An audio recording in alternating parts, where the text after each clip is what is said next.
Narındагы сүт заводунун ачылышы менен туруктуу жумуш орунду болгон Лариса Айтиева өз кесибинин чыныгы чебери. Ал өзүнүн мындагы 2 жылдык ишмердүүлүгүндө кайра иштетүү сырларын мыкты өздөштүргөндөн алтынга да алмашкыс адис катары таанымал. Мээнетке жараша акыбет демекчи, айлык маянасы да жаман эмес. 30 000 сомду чамалайт.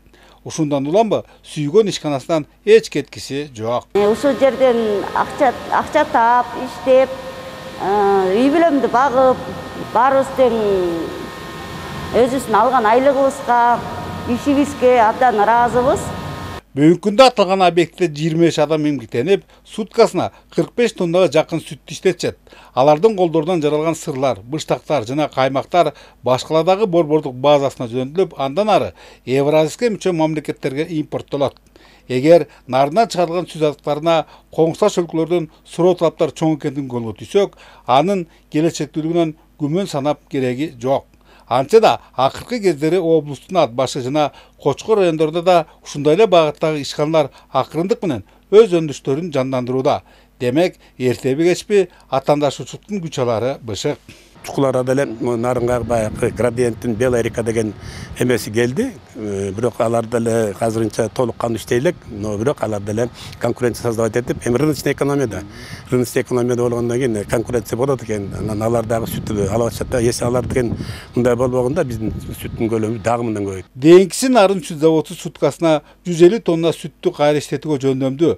Андыктан ал толук кубаттуулугуна жетсе, Теңиртау районунда ага тең келерди эч ким болбойт. Бирок бул үчүн жергиликтүү фермерлер сандан сапатка өтүшүп, сүт баатындагы уйларды көбөйтүүлөрү талап кылынат. Ишканалардын айтымдарында мындай керектүү аракеттерге алгачкы кадамдардын жасалып жаткандары байкалат. Мунун натыйжасында сүттүн майлуулугу көтөрүлүүдө. Майлуулугу негизи жакшы нарындыкы. Мындан жазга мал түшөт, анан күзүндө, кышында жырнасы жакшы болот да негизичи. Негизи ошо пародистый уйлар көбөйсө жакшы болмок да негизичи. Азыр бизде ошо заводко бир поставщица эже алып келет. Ошонун азыркы малда только ошол эженин эле эмеси жырнасы жакшы да. Анткени ал уйларын карайт, багат. Ошон үчүн көбүрөөк болсо деп ойлойм мен. Жогорудагы өз кесиптердин чеберлери эмгектенген ишкана жергиликтүү казаны толтуруудагы негизги субъекттерден. Андан бир жылда салык түрүндө эле 12 миллион сом киреше түшөт. Тилекке каршы ресурстардын жетишсиздигине карабай азырынча Нарын облусунда айыл чарба сыйроолорун кайра иштетүүчү ири объекттер жокко эсе. Бөлөкбай Шеримбек, Нурбек Рахманов, ЛТР, Нарын.